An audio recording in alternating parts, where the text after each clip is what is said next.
Hello and welcome again to RC Model Reviews on YouTube, and today I'm going to be unboxing the new FPV model from HobbyKing. And this of course is the HobbyKing FPV plane which has arrived today. I haven't even opened the box, so let's get into it. As typical with HobbyKing, it's quite well packed with double boxing by the look of it.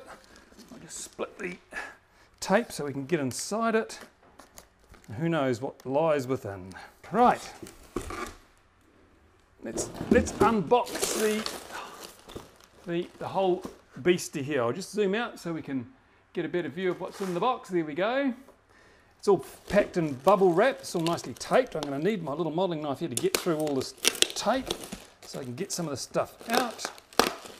There we go. Right. There's more tape over here, I think. Yes, there is. Okay, here this looks like the front of the model, the EPO, is it? Don't know. Anyway, here it is. Quite a hideous design.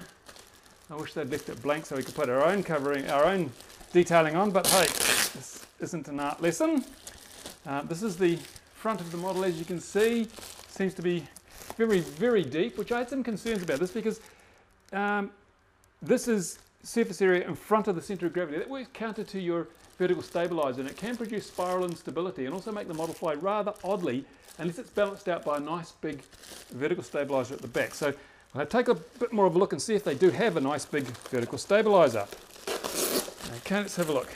Well, I think that's the vertical stabiliser. I think that's very, very small for a model with that much stuff in front of the CG. Let's just see it there.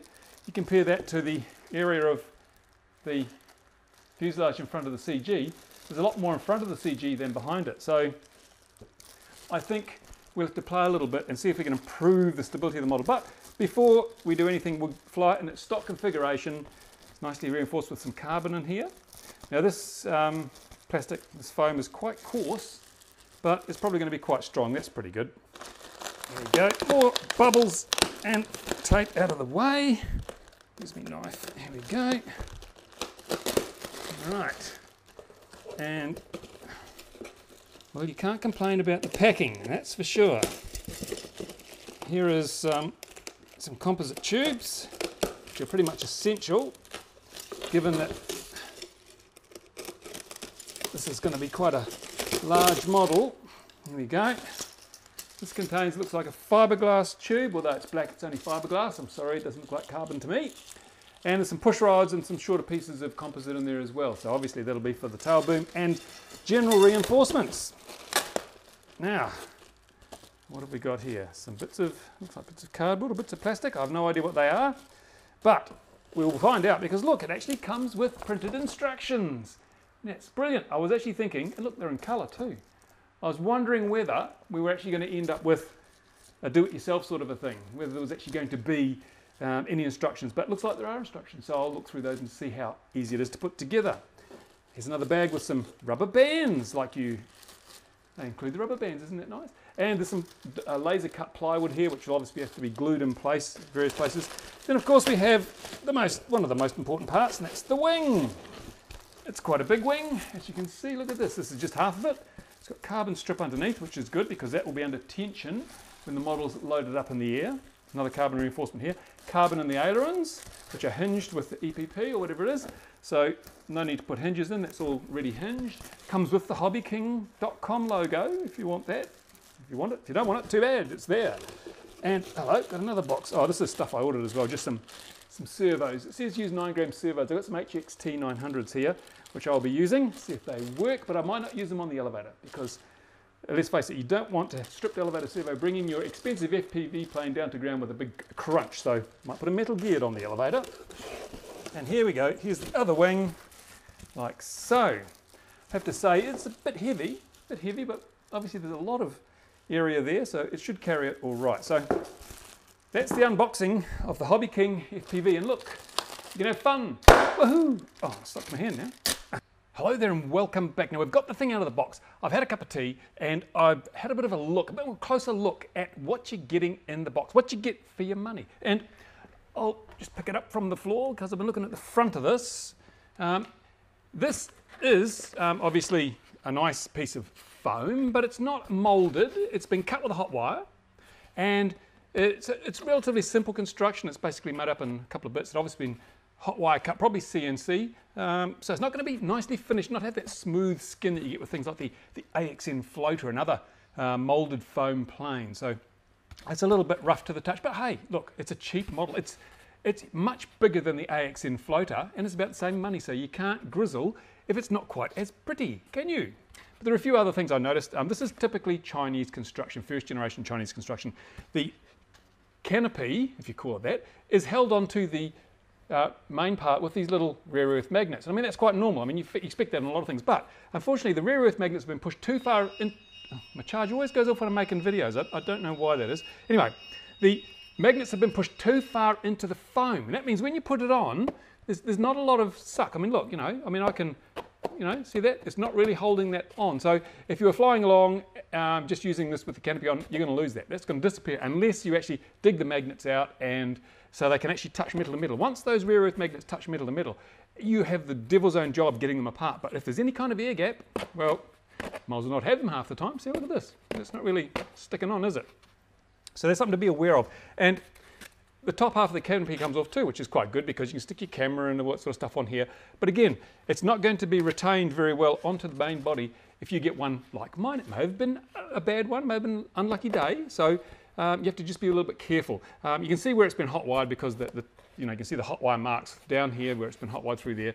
And looking inside, it's actually made of two parts which are glued down the middle, see? And it's actually quite narrow in here, quite a narrow thing. If you take a 2200 milliamp, say one of these Flight Max batteries, it will fit flat like this. Just put it in here so you can see, it'll fit flat like that, wonderful. But unfortunately in its standard form, you can't stick another one on top because it's proud of the front. You can see that it pops up there in the front. So then you can't put the canopy back on. So I don't know what batteries they actually designed it for, but it wasn't that. So you'd have to stagger them a little bit like this, and that would work. So you can get two 2200s in there without too much trouble at all. But remember, we've got a lot of other stuff to put in here with our FPV project. We've got the FY21AP, the autopilot system. You've got an electronic speed controller to go in here. You've got your camera. You've got your video transmitter. You might have a UBEC to run some of the video stuff. So although it's got a lot of space, it can get filled up pretty quickly. So we'll see how well we can make maximum use of this space, because I don't know how it's going to balance. I'm tending to think it's probably going to be tail heavy looking at the rest of the model. So, but I'll let you know. We'll do the build and you'll see how it goes. But speaking of the build, I had a few laughs when I read the manual. This is typical Chinese manual. You'll love it. Listen to this. I'll read this from the back page, excuse me, while I lift my glasses up. Check each control surface for correct movement and adjust push rods. Yeah, fair and reasonable. Then checking running of the motor. I think what they mean is check that the motor runs. Then for taking of your need a flying field about 500 meters long without trees around. I think they mean you're going to need a flying field of 500 meters. Then hold your model on the hand, not in, on the hand. Where are we?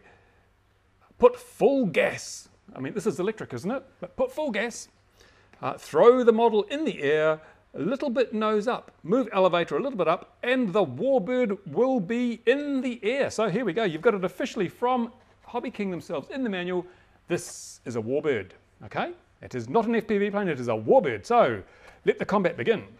But as I say, it's just a bit of laugh from the manual. One thing that's a bit more concerning about the manual, though, I noticed, is that on the inside front cover, it quite clearly states center of gravity position is 100 to 120 millimeters from the leading edge of the wing. That's drawn quite clearly, so yep, follow that. Sounds reasonable. However, if you go to the back page, under the heading center of gravity, it says, support your model with your fingertips. It should balance slightly nose down when your fingertips are 45 to 55 millimeters behind the leading edge of the wing. So which is it?